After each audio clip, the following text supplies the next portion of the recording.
دیکھیں کتنی خوبصورت بات کی انہوں نے. مجھے آقا علیہ الصلوۃ والسلام کی ایک حدیث یاد آئی جو حدیث قدسی ہے. حدیث قدسی میں اب اللہ تعالیٰ کا بڑا خوبصورت ڈائلیکٹ آتا ہے. جب حدیث قدسی آتی ہے اللہ تعالیٰ کہتے ہیں کہ میرے اولیاء کو برا مت بولو، میرے اولیاء سے کے بارے میں برا مت بولو ورنہ میں تم سے جنگ میں اتر آؤں گا. اعلان جنگ کر دوں گا. واہ واہ واہ واہ واہ. یعنی یہ کون سی جنگ ہے جو آج تک ہم نے صفحہ ہستی پہ کسی ہسٹری میں نہیں دیکھی جس میں اللہ سبحانہ و تعالیٰ اتر آئیں گے. یہ وہ جنگ ہے کہ میں تم سے جنگ میں اتر آؤں گا اگر تم نے میرے اولیاء کو برا بولا، کیونکہ اولیاء میرے وہ لوگ ہیں جو اپنی خواہش میری خواہش کے اوپر قربان کر دیتے ہیں. وہ ویسے بن جاتے ہیں جیسے میری خواہش ہوتی ہے. کیا پھر بات، وہ نہیں بولتے، وہ میں بول رہا ہوتا کیا ہوں. بات، وہ نہیں سنتے، وہ میں سن رہا ہوتا ہوں. کیا خوب ان کے تعبیر ہے. ہاتھ نہیں ہے، وہ میرے. اور سب سے خطرناک بات میں آپ کو جو بتاتا ہوں اس حدیث کی، اور یہ وہ جو جنہوں نے سوال پوچھا ہے وہ آئی ہوپ کہ وہ غور سے سنیں. اس کی سب سے خطرناک بات یہ ہے کیونکہ اللہ تعالیٰ حدیث قدسی میں پہلے کیا بتا رہے ہیں کہ اس کے ہاتھ میرے ہاتھ ہیں. وہ بول رہا ہے تو میں بول رہا ہوں، وہ سن رہا ہے تو میں سن رہا ہوں. اور پھر اللہ تعالیٰ کہہ رہے ہیں اس حدیث قدسی میں کہ اس کو موت پسند نہیں ہے. سمجھیے گا، یہ بڑا باریک نقطے پہ لے کے جا رہا ہوں. اس کو موت پسند نہیں ہے. کیوں؟ یہ اب میں آپ کو ایکسپلینیشن دے رہا ہوں اس کی. کیونکہ جب ہاتھ اللہ کے ہاتھ ہیں، زبان اللہ کی زبان ہے، تو احساس بھی اللہ کا احساس ہے. وہ چاہ نہیں رہا کہ اللہ موت کا ذائقہ چکھے. آپ سمجھیے گا میری بات، بڑے خطرناک نقطے پہ لے کے جا رہا ہوں. وہ جو کچھ محسوس کر رہا ہے وہ رب محسوس کر رہا ہے. تو اللہ تعالیٰ کہہ رہے ہیں وہ موت سے دور رہ رہا ہے، اس کو موت بالکل پسند نہیں ہے. پھر بھی وہ موت اس نے چکھنی ہے. تو میں اس کو جب موت دیتا ہوں تو یہ سوچ کے کہ میرے اس ولی کو، میرے اس دوست کو یہ ذائقہ وہ مجھے نہیں دینا چاہ رہا، اور وہ پھر بھی لینا ہے اس نے وہ ذائقہ. اب دیکھیں ہو کیا رہا ہے. جب انسان اپنے آپ کو اللہ کی مرضی بنا دیتا ہے، اللہ کی رضا بنا دیتا ہے کہ میں کچھ بھی نہیں ہوں، میں صرف وہ میرا بولنا چالنا سب کچھ اللہ کی مرضی پہ ہوگا، تو وہ چلتی پھرتی اللہ کی رضا ہوتا ہے. اس اللہ کی رضا میں پھر وہ سب ذائقے وہ دے رہا ہوتا ہے، وہ سب چیزیں اللہ کے فیصلے کے مطابق لے رہا ہوتا ہے. پھر کیا جنت، تو کیا جہنم، تو کیا حساب، تو کیا برزخ. وہ تو اس درجے پہ آ جاتا ہے جس درجے پہ اللہ تعالیٰ کہہ رہے ہیں کہ یہ نہیں ہے، یہ میں ہوں. یہ حدیث قدسی ہے، اور یہ سیاہ ستر کی صحیح حدیث قدسی، اور اتنی خوبصورت حدیث ہے کہ اس کے اوپر اگر سوال سمجھنے والے کچھ سوال کا جواب سمجھ آ جائے کہ آپ نے جب اپنے آپ کو اپنا آپ سمجھنا چھوڑ دیا، رب کا سمجھ لیا، اور آپ نے کہا اب یہ میرا جسد خاکی وہی کچھ کرے گا جو میرا رب کہے گا، تو اس کے بعد آپ جنت دوزخ اور یہ چیزیں جو ہیں یہ بے معنی ہو جاتی ہیں. آپ کہتے ہیں میں رب کی رضا ہو گیا ہوں.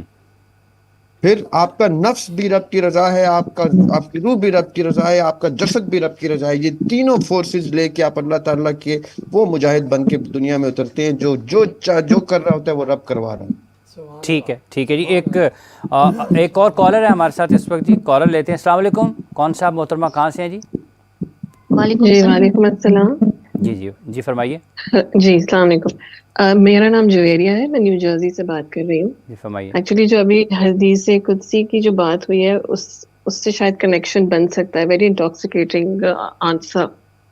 دا کوشچن از کہ جو سابقون ہے یہ جب دنیا سے چلے جاتے ہیں، جن پہ ابھی ولیوں کا بھی ذکر ہوا ہے، سو ارواحیں آپ کے خواب میں آتی ہیں، آپ کو اشارے دیتی ہیں، آپ کو سمجھاتی ہیں، اور پھر آپ اس کانسیپٹ کے ساتھ برزخ میں داخل ہوتے ہیں. بٹ کانسیپٹ آف فیض جو ہے، جو یہ بزرگان ہیں جو چلے جاتے ہیں، یہ ہوا جس کو ہم کہیں گے یہ سابقون ہے، یہ اس ریلم میں، اس ریلم سے یہ فیض کو کس طرح سے ٹرانسفر کرتے ہیں، اور یہ فیض کا کانسیپٹ ہے کیا. لیکن ابھی جو زیاب بھائی نے جو بات کی نا، جو حدیث کی ڈسکرپشن دی ہے پوری، یہ ایکچولی میری تھاٹ پروسیس میں میرے اپنے جس طرح سے میں اس کو پروسیس کر رہی ہوں، یہ مجھے ڈائریکٹلی اس کی کنیکشن ٹورڈز اللہ تعالیٰ بھی دکھتی ہوئی نظر آ رہی ہے. What I would like to understand is کہ ہم فیض کو मादी दुनिया में रहते हुए इसको कैसे अंडरस्टैंड कर सकते हैं, ठीक है, ये होता क्या है, और प्लस इसको थोड़ा सा फिजिक्स और क्वांटम फिजिक्स के साथ भी, ठीक है, एनर्जी मैटर के ठीक साथ है। भी बहुत करा। बहुत शुक्रिया। फैज़ असल में है क्या जी डॉक्टर साहब? वाह जी, देखिए मैंने जो एक थोड़ी तमहीदी बात की थी ना कि मुख्तलिफ इंसान के अदवार में रूह का ताल्लुक, ये सवाल बुनियादी तौर पे उस हिस्से से मुताल्लिक है कि एक शख्स अब यहाँ से चला गया है, ज़ाहिरी तौर पे दुनिया से चला गया, और एक शख्स दुनिया में मौजूद है, ठीक है, और एक वो शख्स है जिसको दुनिया से गए थोड़ा अरसा हुआ है, और एक वो शख्स है जिसको तवील अरसा हुआ है, कई 100 साल गुजर चुकी है। तो हम ऐसे भी तजर्बात हम रखते हैं और किताबों के अंदर मौजूद हैं कि जो दुनिया में चला गया है वो दुनिया में रहने वाले की आके रहनुमाई करता है। अच्छा, मुलाकात होती है अरवा की। जब आप जिंदा हैं तो आपको ख्वाब नहीं आ सकता। क्यों नहीं आ सकता? क्योंकि आपकी रूह आपके पूरे तसर्रुफ में और आपके साथ चल फिर रही है। तो जब आप सोते हैं तो रूह का ताल्लुक की नौयत बदल जाती है। और जिस तरह आयत भी ज़रियाब भाई ने पेश की और अहादीस के अंदर भी है कि रूह आपकी निकल जाती है और फिर अल्लाह ताला जिनके मौत का फैसला नहीं होता उनकी रूह को लौटा देता है। तो जितनी देर में वो निकली हुई हैं उतनी देर में तो वो मुलाकातों के लिए आज़ाद हैं। तो अब रूह की फ्रीक्वेंसीज जब मैच होती हैं, अब ये देखना है कि ये जो सोया हुआ है इसकी रूह तालिब किस चीज़ की है। यहाँ एक बड़ी ज़बरदस्त बात, आप ख्वाब में जानवर भी देखते हैं, कुत्ता भी देखते हैं। तो इमाम इब्न सीरीन बहुत बड़े स्कॉलर हैं इसके ताबीर रोया के, वो कहते हैं कि जिस चीज़ की रूह को तलब होती है ख्वाब में उस लेवल और उस फ्रीक्वेंसी की रूह के साथ उसका मुलाकात होती है। और ये जो आप बाज़ औक़ात जानवर देखते हैं ना, ये आपकी नफसानी कैफियत होती है।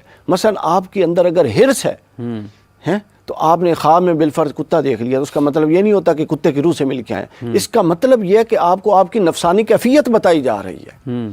मसलन आपने सांप देख लिया, इसका मतलब है आप साजिशी और लोगों को बगैर मकसद के नुकसान पहुंचाने वाले। तो एक ये हिस्सा है। दूसरा हिस्सा ये, जब आप ख्वाब देखते हैं, ख्वाब में दूसरों से आपकी मुलाकात होती, तो लोग कई कई साल आलम अरवा में, आलम मनामी में, यानी ख्वाब के आलम में, आलम रोया में तलम्मुज़ करते हैं, अकाबरीन से पढ़ते हैं, फैज़ का सिलसिला जारी रहता है। और ये हमेशा से साबित है, हमेशा से साबित है। अब देखिए, इसका ख्वाब ऐसी चीज़ है जिसका हम में से हर बंदे को तजर्बा है। बिल्कुल है तजर्बा। अब बताएं, आप बाज़ औक़ात जब बुरा ख्वाब देखते हैं तो क्या हमारे ऊपर वारदात कैसी होती है? हम यूँ लग रहे होते हैं कि हम पर वो सब कुछ बीता जा रहा है। ये तो जागने के बाद पता लगता है ना कि वो एक्चुअली नहीं हो रहा था। लेकिन आप देखें कि रूह के उन फयूज़ात जो वो फैज़ समझ लेना, कोई भी सूरत, फैज़ अच्छा या फैज़ बुरा, वो जिस तरीके से आगे से फ्रीक्वेंसी आ रही होती है ख्वाब की, जो उस रूह पर वारिद हो रही है, वो आपके जिस्म पर किस हद तक असरअंदाज होती है। अगर मनफी हद तक असरअंदाज होती है और आप उठते हैं शुक्र अदा करते हैं ये ख्वाब था, इसी तरह मुस्बत हद तक भी असरअंदाज होती है। तो जो आप चीज़ लेते हैं, ये बिल्कुल फैज़ की ट्रांसफॉर्मेशन, ये एक इस्टेब्लिश्ड फैक्ट है, ये इस्टेब्लिश्ड है, ये इस्टेब्लिश्ड मुसद्दका चीज़ है, ये मुसद्दका चीज़। अब इस पर मैं एक हदीस पाक बता दूँ, बुखारी शरीफ की हदीस। हज़ूर अलैहिस्सलातु वस्सलाम गए मेराज की रात की बात, बहुत सारी हदीस अलावा उसके, हज़ूर ने फरमाया, अच्छा अब आप बड़ा गौर तलब बात देखिए, मैंने जिस तरह कहा कि रूह का जिस्म से ताल्लुक जो है ये नौयतें बदलता रहता है।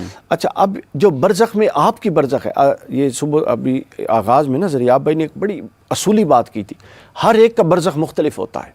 जो मेरा और आपका बरज़ख होगा वो मूसा और ईसा अलैहिस्सलाम का नहीं होगा। ठीक है, उनका बरज़ख उनकी शान के लायक।